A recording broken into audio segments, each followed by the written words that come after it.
अस्सलाम वालेकुम। कैसे हैं आप सब? आज हम स्टार्ट करेंगे एंडोप्लाज्मिक रेटिकुलम, ठीक है? एंडोप्लाज्मिक रेटिकुलम में सबसे पहले हम बात करते हैं इंट्रोडक्शन की। जिस तरह हम पीछे लेक्चर देखते आए हैं कि हम सबसे पहले बात करते हैं इंट्रोडक्शन की, ठीक है?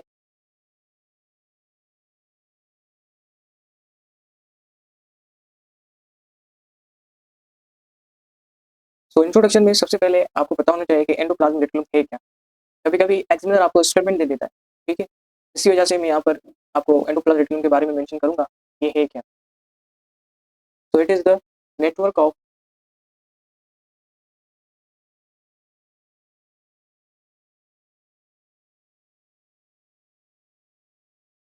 इंटरकनेक्टेड सेल्स, ठीक है? Extending and often continuous with cell membrane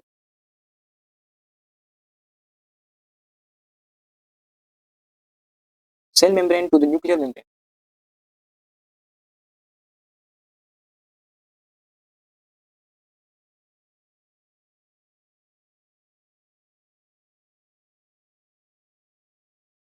is called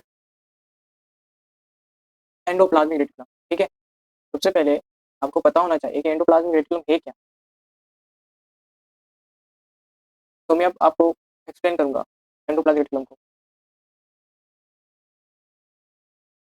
ये आपके पास मैंने यहाँ पर शो किया बेसिकली आपके पास एक न्यूक्लियस, ये आपके पास है, ठीक है? अब इस न्यूक्लियस के पास क्या है? न्यूक्लियर मेम्ब्रेन है, के पास क्या है? Nuclear membrane.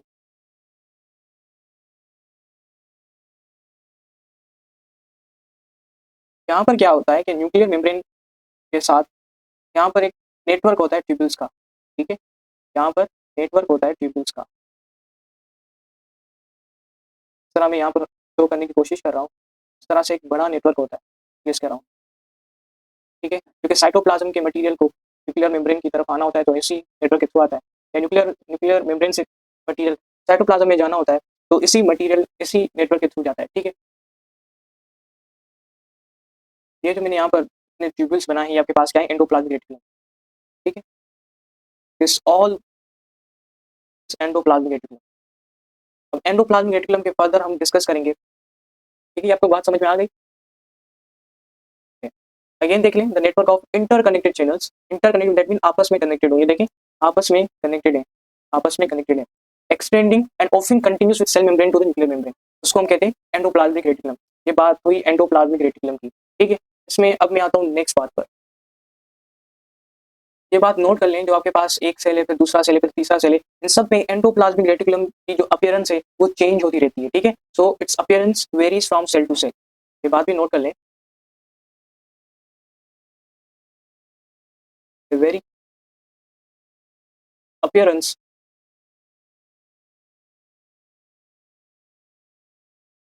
From cell to cell, ठीक है? एक सेल में उसकी अपीयरेंस दूसरी हो सकती है, दूसरी सेल में दूसरी उससे मुख्तलिफ हो सकती है, ठीक है? ऐसा नहीं है कि सब में आपके पास एक ही अपीयरेंस होती है एंडोप्लाज्मिक रेटिकुलम की। उसके अलावा अब इसमें एक और यूनिट आ जाता है एंडोप्लाज्मिक रेटिकुलम में, उसको हम नाम देते हैं सिस्टर्नी का।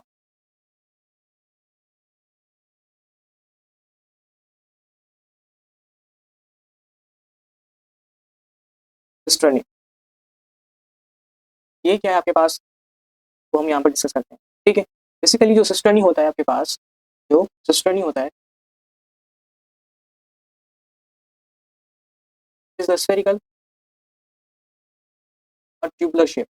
ये आपके पास स्फेरिकल या ट्यूबुलर शेप का होता है स्ट्रक्चर, ठीक है? और इसका काम क्या है? इसका काम है ये सेपरेट करता है मटेरियल को, वो मटेरियल जो प्रेजेंट होता है इन चैनल्स में, ठीक है? अब दो तरह के मटेरियल होते हैं किसी भी सेल के अंदर। एक मटेरियल जो मैंने आपको बताया आपके पास इनके पास होता है, ठीक है? फॉर एग्जांपल ये आपके पास मटेरियल है इनके अंदर, ये इनके अंदर मटेरियल है जो कि मैं यहाँ पर शो कर रहा हूँ, आपके पास मटेरियल है इन एंडोप्लाज्मिक रेटिकुलम में। एक मटेरियल होता है आपके पास, ठीक है? आप सबको पता है कि हम पीछे पढ़कर आए हैं, सेल का एक कंपोनेंट होता है जिसको हम कहते हैं साइटोप्लाज्म, क्या कहते हैं हम उसे उसे कहते हैं साइटोप्लाज्म। ये सारी चीजें आपके पास साइटोप्लाज्म के अंदर मौजूद होती हैं।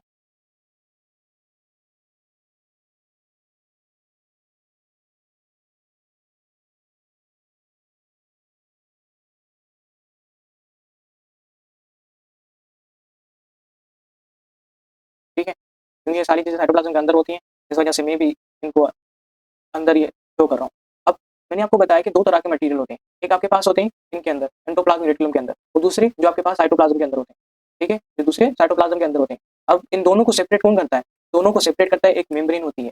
ठीक है, उस मेम्ब्रेन का नाम होता है, उस मेम्ब्रेन का नाम होता है सिस्टर्न। क्या नाम होता है? सिस्टर्न, जो कि हम बात कर आए हैं कि क्या होती है, स्फेरिकल या ट्यूबुलर होती है। तो यहाँ पर देखिए आप, स्फेरिकल या ट्यूबुलर शेप की होती है। ठीक है, यहाँ तक बात हुई आपके पास सिस्टर्नी की। चलिए मैं यहाँ पर आपके आसानी के लिए मेंशन कर दूं, सिस्टर्नी का काम क्या होता है, सिस्टर्नी क्या करती है, cisternae sorry cisternae it separates the material present in these channels from that of cytoplasmic material। ये बात क्लियर होगी आप सबको? जल्दी मुझे कमेंट में बताएं कि क्या आपको ये बात क्लियर हो गई? क्लियर क्लियर क्लियर क्लियर, ठीक है। अब मैं आता हूँ नेक्स्ट चीज पर। ठीक है, इसमें जो नेक्स्ट आपके पास हम बात करते हैं, आपके पास जो बॉडी के अंदर भी एंडोप्लाज्मिक रेटिकुलम होते हैं। ठीक है, इसी तरह नर्वस सिस्टम में भी आपके पास एंडोप्लाज्मिक रेटिकुलम होता है। तो एग्जामिनर आपसे पूछता है इनके नाम्स बताएं, जो एंडोप्लाज्मिक रेटिकुलम आपके पास नर्वस सिस्टम में, उसको हम क्या नाम देते हैं? ठीक है, उसके अलावा निजल ग्रेन्यूल्स क्या है, निजल बॉडीज क्या है, तो ये सारे नाम आपको कंफ्यूज करते हैं एंडोप्लाज्मिक रेटिकुलम के साथ। उसको मैं यहाँ पर आपको आसानी से एक्सप्लेन करूंगा। ठीक है, अब मैं स्टार्ट करता हूँ। तो जो आपके पास स्केलेटल सिस्टम होता है, ठीक है, स्केलेटल सिस्टम और कार्डियक सिस्टम। अब स्केलेटल सिस्टम में आपके पास स्केलेटल मसल्स होते हैं और कार्डियक सिस्टम में आपके पास कार्डियक मसल्स होते हैं। अब ये जो मैंने यहाँ पर दो मसल्स शो किए हैं, मसल सेल, इनके मसल सेल के अंदर बेसिकली एक मॉडिफाइड फॉर्म होती है। ठीक है, एक मॉडिफाइड फॉर्म होती है किसकी? एस ई आर की। ये जो एस ई आर है, मैं यहाँ पर आपको एक्सप्लेन कर दूँ। ठीक है, आपके पास जो एंडोप्लाज्मिक रेटिकुलम होता है, इसके दो पार्ट्स होते हैं, एक होता है आर ई आर और दूसरा होता है एस ई आर। इनको हम नीचे डिस्कस करते हैं डिटेल के साथ, बट यहाँ पर नोट कर लें इनके दो पार्ट्स होते हैं।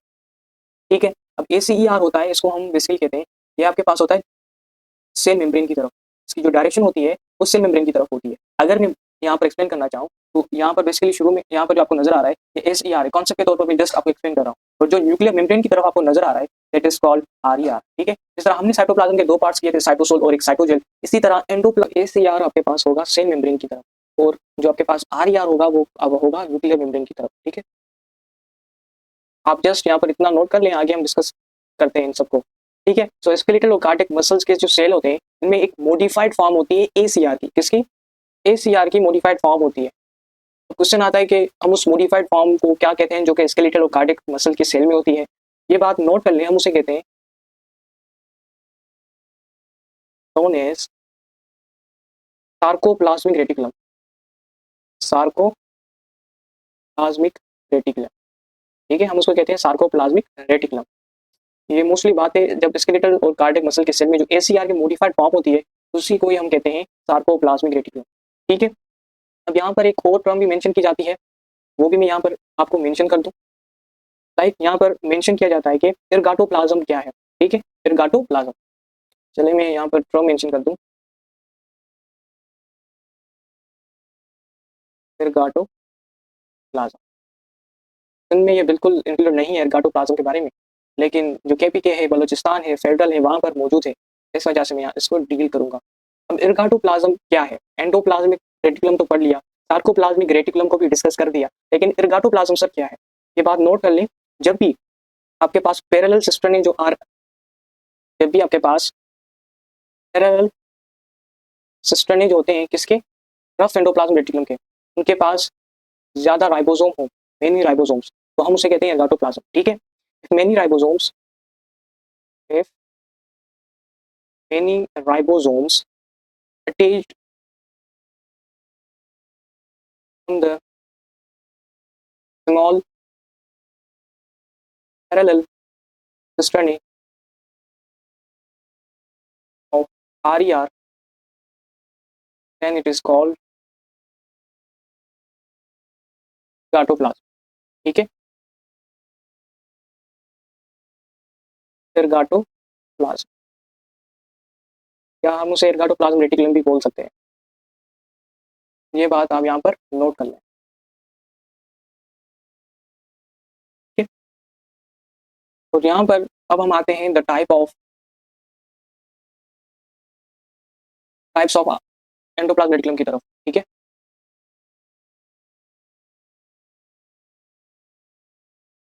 Types of endoplasmic reticulum. अब हम इनके टाइप्स को डील करेंगे।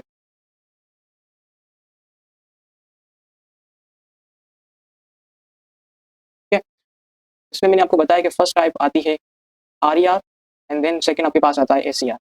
लेकिन अब ये क्या है, कौन कौन से पॉइंट आते हैं एमडीकेट मीन से रिलेटेड, वो मैं यहाँ पर डील करूंगा। ठीक है, अच्छा मैं इनको डील करूंगा यहाँ पर नीचे। सबसे पहले मैं डील करता हूँ रफ एंडोप्लाज्म रेटिकुलम को। रफ एंडोप्लाज्मिक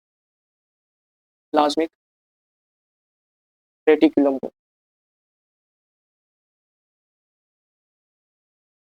ठीक है, इसमें सबसे पहले पॉइंट आती है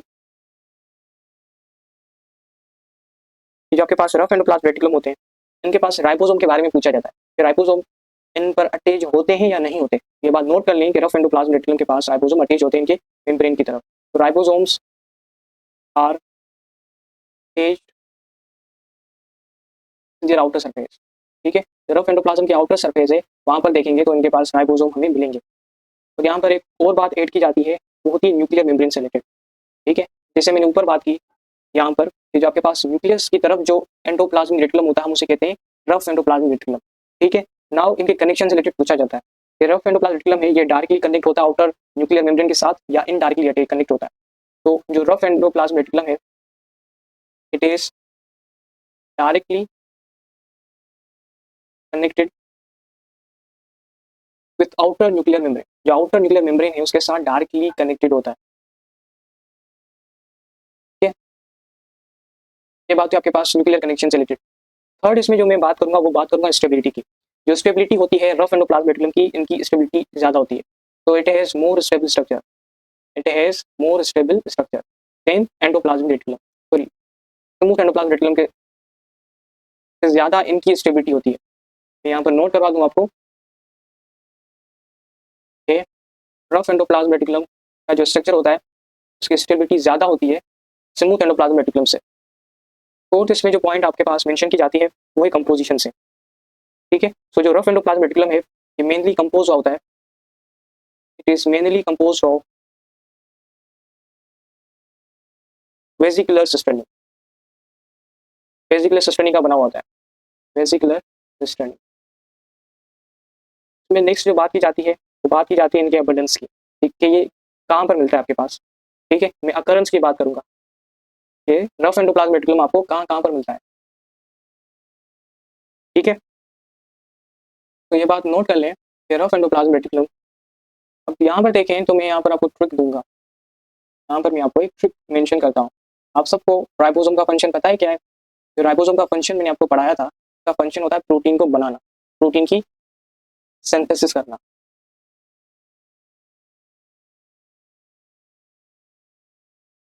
ठीक है, सो राइबोसोम आप सबको पता है कि राइबोसोम का काम होता है प्रोटीन को बनाना। अब प्रोटीन को क्या कर रहा है, बना रहा है। ठीक है, और यही राइबोसोम जो है वो कहाँ पर अटैच है, यही राइबोसोम अटैच है आपके पास रफ एंडोप्लाज्म रेटिकुलम की सरफेस पर। ठीक है, तो मतलब जो रफ एंडोप्लाज्म रेटिकुलम होगा वो भी आपके पास क्या काम, किस काम में आएगा, प्रोटीन सिंथेसिस वाले काम में आएगा। तो जो भी प्रोसेस प्रोटीन सिंथेसिस वाले हैं उसमें RER इन्वॉल्व होगा। ठीक है, सो मैं अकरेंस की बात करूं तो अकरेंस में देखें, it abundantly occur in the cells और टिश्यूज। ये उन सेल्स या टिश्यूज में पाए जाएंगे जहां पर प्रोटीन सिंथेसिस इन्वॉल्व हो, जहां पर प्रोटीन को बनाया जाए, प्रोटीन की सिक्रीशंस की जाए, वहां पर आपको basically ribo rough endoplasm reticulum आपको वहां पर मिलेगा। ठीक है, अब यहाँ पर एग्जांपल आते हैं वो कौन कौन से सेल या टिश्यू मेंशन किए जाते हैं, वो भी मैं यहाँ पर मेंशन करता जाऊँ। जिसमें आपके पास आता है लिवर, इसमें आपके पास मेंशन किया जाता है लिवर। लिवर में आपको रफ एंडोप्लाज्म रेटिकुलम मिलेगा, ठीक है। उसके अलावा आपको पेनक्रियाज में मिलेगा, एंड उसके अलावा ये आपको मिलेगा गोबलेट सेल में। कहाँ पर? गोबलेट सेल में, जो कि म्यूकस की सिक्रीशंस करते हैं और कुछ भी। यहाँ पर सिक्रीशंस का वर्ड आया इस वजह से मैंने यहाँ पर गोबलेट सेल को भी मेंशन कर दिया। अब फंक्शन की बात करूँ तो फंक्शन में देखें कि फंक्शन, क्योंकि मैंने बताया कि रफ एंडोप्लाज्म रेटिकुलम क्या करते हैं, प्रोटीन सिंथेसिस वाला जो भी प्रोसेस होगा वहां पर इनका रोल होगा ही होगा, ठीक है। तो प्रोटीन सिंथेसिस और ट्रांसलेशन में इनका काम होता है, ठीक। और जब ये आपके पास बन जाते हैं, इनको स्टोर किया जाता है या ट्रांसपोर्ट किया जाता है साइटोप्लाज्म के अंदर। अब मैं आता हूँ नेक्स्ट, जो इसमें कुछ पॉइंट्स हैं आपके पास स्मूथ एंडोप्लाज्म रेटिकुलम में, वो डिस्कस करते हैं। वही बात जो सबसे पहले मैं यहाँ पर डील करूंगा वो आती है आपके पास राइबोसोम से रिलेटेड, क्योंकि हम पढ़कर आएंगे पीछे, इस वजह से मैंने सबसे पहले रफ एंडोप्लाज्म रेटिकुलम को डिस्कस किया था। नाउ स्मूथ एंडोप्लाज्म रेटिकुलम, मुझे यकीन है आप खुद इसका आंसर देते जाओगे। Smooth endoplasm reticulum first of all point आती है, राइबोसोम यहाँ पर अटैच नहीं होते आउटर सरफेस के साथ। Ribosomes are not attached with their outer surface, with their outer surface, number 1 point, ठीक है। इसमें एक और पॉइंट आती है कि बेसिकली एसीआर का कनेक्शन, एसीआर बेसिकली आउटसाइड होता है, ठीक है। तो इसका कनेक्शन होता है सेल मेम्ब्रेन के साथ, सेल मेम्ब्रेन के करीब होता है। तो ACR is not directly connected, is not directly connected the nuclear membrane, nuclear membrane के साथ ये डायरेक्टली कनेक्टेड नहीं होता। थर्ड पॉइंट इसमें स्टेबिलिटी की आती है, ये लेस स्टेबल स्ट्रक्चर होता है। फोर्थ पॉइंट हम डील करते हैं, ठीक है। ये भी जिस तरह मैंने ऊपर बात की, it is mainly composed of vesicular, आपके पास वेजिकुलर सिस्टर्नी कंपोज होता है, ठीक है। अब बात आती है अकरेंस की, स्मूथ एंडोप्लाज्म रेटिकुलम कहाँ पर आपको मिलेंगे, ठीक है। ये बात नोट कर लें कि smooth endoplasm reticulum it is abundantly found in the cells concerned with glycogen and lipid metabolism. ये आपको उन सेल के अंदर मिलेगा जहां पर ग्लाइकोजन की और लिपिड की क्या की जाए, मेटाबॉलिज्म की जाए, ठीक है। ये बात नोट कर लें आप। अब बात आती है कौन से सेल्स या टिश्यूज में मिलता है, वो मैं यहाँ पर मेंशन कर दूं, ठीक है। अब ग्लाइकोजन और लिपिड की मेटाबॉलिज्म कहाँ पर होती है, तो ये आपके पास फॉर एग्जांपल एडिपोस, ठीक है। एडिपोस जो आपके पास टिश्यूज होते हैं उनमें, इसके अलावा जो मसल्स आपके पास है वो भी, वहां पर भी आपको स्मूथ एंडोप्लाज्म रेटिकुलम भी मिलेगा। फंक्शन की बात करूं तो फंक्शन के अंदर आपके पास आता है सबसे पहले कि मैंने यहाँ पर बात की ना मेटाबॉलिज्म की, तो सिमिलरली ये मेटाबॉलिज्म करता है different different type of lipid को, ठीक है। और इसमें जो सेकंड बात आती है ये डिटॉक्सिफिकेशन जो होती है हार्मफुल ड्रग्स की, उसमें भी काम आता है। और जो इम्पल्स को ट्रांसमिट करना होता है वो भी इसी स्मूथ एंडोप्लाज्म रेटिकुलम का फंक्शन होता है। ये बात जरूर अपने पास नोट कर लें। जो स्टूडेंट न्यू है उनको काइंडली रिक्वेस्ट है कि ये लेक्चर्स जो हैं वो अपने दोस्तों के साथ जरूर शेयर किया करें, ठीक है। क्योंकि ये जो चैनल था बिल्कुल न्यू चैनल है, और जैसे ही चैनल लॉन्च हुआ बहुत से बच्चों ने ज्वाइन किया, लेकिन कुछ बच्चे हैं जिनको अभी भी पता नहीं है MTK मेन चैनल के बारे में, तो उनको आप जरूर उनको इन्फॉर्म कर दें। अब आते हैं हम फंक्शन की तरफ कि फंक्शन क्या होते हैं एंडोप्लाज्म रेटिकुलम के। फर्स्ट ऑफ ऑल जो एंडोप्लाज्म रेटिकुलम होता है वो प्रोवाइड करता है मैकेनिकल सपोर्ट किसको, सेल को, ठीक है। जिसकी वजह से क्या होता है, सेल का जो शेप होता है वो मेंटेन हुआ रहता है। उसके अलावा मैं बात करता हूँ नेक्स्ट, ये ट्रांसपोर्ट करता है मटीरियल्स को, हम ऊपर डिस्कस कर आए, यहाँ पर देखें तो हम यहाँ पर डिस्कस करते आए, ठीक है। तो यहाँ पर बेसिकली क्या होती है, मटीरियल्स की ट्रांसपोर्टेशन होती है, साइटोप्लाज्म से कुछ अंदर आते हैं तो कुछ फिर बाहर जाते हैं साइटोप्लाज्म के पास। थर्ड इसमें आपके पास है all membrane organelles formed by endoplasm reticulum. ये बात बहुत जरूरी है, जितने भी आपके पास मेम्ब्रेन ऑर्गेनल्स हैं, ठीक है, वो कौन बनाता है, वो बनाता है एंडोप्लाज्मिक रेटिकुलम। ये बात जरूर नोट कर लें। इसमें एक्सेप्शन आती है, एक्सेप्ट आपके पास माइटोकॉन्ड्रिया, सिवाय माइटोकॉन्ड्रिया को और क्लोरोप्लास्ट को छोड़ के बाकी जितने भी मेम्ब्रेन ऑर्गेनल्स हैं वो आपके पास बनाएगा एंडोप्लाज्मिक रेटिकुलम, ठीक है। अब नेक्स्ट बात मैं करूं तो इट इज वेरी इंपॉर्टेंट कि जो जब भी आपके पास न्यूक्लियर मेम्ब्रेन हो या आपके पास एंडोप्लाज्मिक रेटिकुलम हो, जब ये ब्रेक डाउन होते हैं, ठीक है, टूट जाते हैं, तो उनके छोटे छोटे पार्ट्स होते हैं, उनको हम कहते हैं फ्रेगमेंट्स या पार्ट्स कहते हैं, ठीक है। फिर वो क्या होते हैं, अरेंज होते हैं क्रोमोसोम के अराउंड, क्या क्रोमोसोम के अराउंड अरेंज होते हैं, किसके लिए, to form the nuclear membrane during cell division. जब भी आपके पास न्यूक्लियर मेम्ब्रेन है, ठीक है, और एंडोप्लाज्मिक रेटिकुलम है, ठीक है, जब ये दोनों टूट जाते हैं तो उनके फ्रेगमेंट्स होते हैं। वो फ्रेगमेंट क्या होते हैं, वो फ्रेगमेंट आपके पास बेसिकली क्रोमोसोम के अलोंग या उसके अराउंड जो है वो इकट्ठे होना शुरू हो जाते हैं। सेल डिवीजन जब स्टार्ट होती है तो ये क्या बन जाता है, इसमें से न्यूक्लियर मेम्ब्रेन बन जाती है।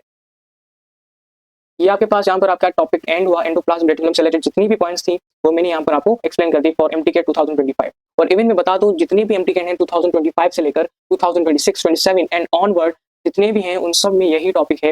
एंड इवन ये टॉपिक आपके पास बहुत हेल्पफुल है। इसमें से हर साल आप देखेंगे तो एमसीक्यूज बनाते हैं एग्जामिनर, जरूर इन टॉपिक को कवर करें। आज आपके पास फर्स्ट रमजान, तो आई होप आप सबने भी रोजा रखा होगा। मेरी आवाज़ आज थोड़ी डिम है उसके लिए सॉरी। ठीक है, अब हम आते हैं ये जो टॉपिक है protein synthesis by different class of cellular ribosomes. ये टॉपिक एक पर्टिकुलर प्रोविंस के बुक के अंदर, इस वजह से मैं यहाँ पर इनको डील करूंगा। यहाँ पर राइबोसोम की लोकेशन होगी और वो लोकेशन आपको यहाँ पर मैं मेंशन करूंगा। ठीक है, और ये जो राइबोसोम्स हैं ये किस क्लास ऑफ प्रोटीन को सिंथेसाइज करते हैं वो भी मैं इसी टेबल के अंदर मेंशन करता जाऊंगा। ठीक है, सबसे पहले जो राइबोसोम आपके पास मेम्ब्रेन फ्री राइबोसोम होते हैं मैं उनकी बात करता हूँ। ठीक है, second please. Membrane free ribosome, जो मेम्ब्रेन फ्री राइबोसोम है ये किस क्लास ऑफ प्रोटीन को सिंथेसाइज करते हैं, बनाते हैं, वो मैं यहाँ पर डील करता जाऊँ। नंबर वन इसमें जो आपके पास मेंशन किया जाता है that is called soluble cytosolic protein. Soluble cytosolic protein. ठीक है, उसके अलावा इसमें आपके पास जो नेक्स्ट आ जाती है क्लास उसको हम कहते हैं एक्सट्रिंसिक मेम्ब्रेन प्रोटीन। देखें ये वही प्रोटीन है जो हम पढ़कर आए हैं प्लाज्मा मेम्ब्रेन के अंदर डिटेल के साथ, एक्सट्रिंसिक मेम्ब्रेन प्रोटीन। थर्ड इसमें आपके पास आता है localized to the cytoplasmic surface, the proteins which are localized the cytoplasmic surfaces, जो प्रोटीन साइटोप्लाज्मिक सर्फेसेस पर लोकलाइज होते हैं। ठीक है, मैं उनकी बात करूंगा। ये प्रोटीन जो मैं मेंशन करने जा रहा हूँ उनमें ये बात नोट कर लें, ये हम पढ़ेंगे स्केलेटल जो आपके पास सिस्टम आएगा वहां पर। ठीक है, इसमें आपके पास एक्टिन आ जाता है, उसके अलावा एक और प्रोटीन मेंशन किया जाता है। ठीक है, लाइक स्पेक्ट्रीन, वो भी इसमें आपके पास आ जाता है एक्सेट्रा। फोर्थ में यहाँ पर जो क्लास आ जाती है, ठीक है, वो आपके पास है माइटोकॉन्ड्रियल एंड क्लोरोप्लास्ट के protein. Mitochondrial and chloroplast proteins. अच्छा, इन प्रोटीन को अगर एमसीक्यूज आ जाए कौन इनकोड करता है, ठीक है, कौन इनको इनकोड करता है, डायरेक्शन देता है, तो वो भी मैं यहाँ पर आपको नोट करवा दूँ। This protein encoded by the nuclear DNA. जो आपके पास न्यूक्लियर का डीएनए होता है वो इन माइटोकॉन्ड्रियल और क्लोरोप्लास्ट के प्रोटीन को इनकोड करता है। अब इसमें जो फिफ्थ बात आ जाती है, जो फिफ्थ क्लास मेंशन करूंगा यहाँ पर, वो आपके पास है पर ऑक्सीजोमल प्रोटीन। पर ऑक्सीजोमल प्रोटीन्स। ठीक है, यहाँ पर आपके पास ये मेम्ब्रेन राइबोसोम से रिलेटेड जितने भी क्लास थे वो मैंने यहाँ पर मेंशन कर दिए हैं। अब जो नेक्स्ट में बात करने जा रहा हूँ वो आपके पास है endoplasmic reticulum membrane bound ribosome. Endoplasm reticulum membrane bound ribosomes. तो आपके पास एंडोप्लाज्मिक रेटिकुलम की जो मेम्ब्रेन होती है वहां पर जो राइबोसोम बाउंड होते हैं वो किस क्लास ऑफ प्रोटीन को बनाते हैं, तो वो मैं यहाँ पर अब इनको डील करूंगा। इसमें जो फर्स्ट में क्लास आ जाती है वो है आपके पास सिक्रेटेड प्रोटीन्स। Secreted proteins. जो नेक्स्ट क्लास हम मेंशन करते हैं that is called integral plasma protein. Integral plasma proteins. ठीक है, आपके पास था सेकंड। थर्ड इसमें जो हम मेंशन करते हैं that is called the lysosomal protein. तो लाइसोसोमल प्रोटीन, लाइसोसोमल प्रोटीन वो भी आपके पास इसी यही राइबोसोम होते हैं जो कि एंडोप्लाज्म रेटिकुलम की मेम्ब्रेन पर होते हैं, वही इनके प्रोटीन्स को बनाते हैं। इसमें कुछ और भी क्लासेस हैं वो भी मैं मेंशन कर दूं ताकि अगर पॉइंट आ जाए तो आपको एग्जाम के अंदर उसका आंसर दे दें। अब जो फोर्थ आपके पास यहाँ पर पॉइंट आती है that is called endoplasm reticulum protein. जो एंडोप्लाज्म रेटिकुलम के खुद के प्रोटीन्स होते हैं वो भी यही बनाते हैं राइबोसोम जो एंडोप्लाज्म रेटिकुलम की सरफेस पर होते हैं। इसमें फिफ्थ नंबर पॉइंट जो मैं यहाँ पर क्लास शो करूंगा that is called Golgi complex protein. Golgi complex protein वो भी इसी में ही आपके पास आ जाते हैं। ठीक है, सिक्स्थ इसमें जो क्लास मेंशन की जाती है that is called the extrinsic membrane protein localized to the extracytosolic surface. Extrinsic membrane protein ये बात नोट करें, ये वो प्रोटीन की मैं बात कर रहा हूँ जो कि लोकलाइज्ड है। लोकलाइज हम उसको कहते हैं जो कि एक जगह पर ही हो, ठीक है। So extrinsic membrane protein localized to the extra cytosolic surface, to the extra cytosolic surface, ठीक है। सेल के अंदर आपको एक एक्स्ट्रा साइटोसोलिक सरफेस नजर आएगी, वहां पर आपको लोकलाइज मेम्ब्रेन प्रोटीन मिलेंगे जिसको हम कहते हैं एक्सट्रिंसिक मेम्ब्रेन प्रोटीन, ठीक है। चलिए मैं एग्जांपल दे दूं ताकि आप उसको भी याद रखें। इसके एग्जांपल में मेंशन किया जाता है फाइब्रोनेक्टिन। जो फाइब्रोनेक्टिन प्रोटीन है वो इस क्लास के अंदर आपके पास मेंशन की जाती है, ठीक है। यहाँ तक आपके पास ये एक एक्स्ट्रा टेबल थी, वो यहाँ तक एंड हुई।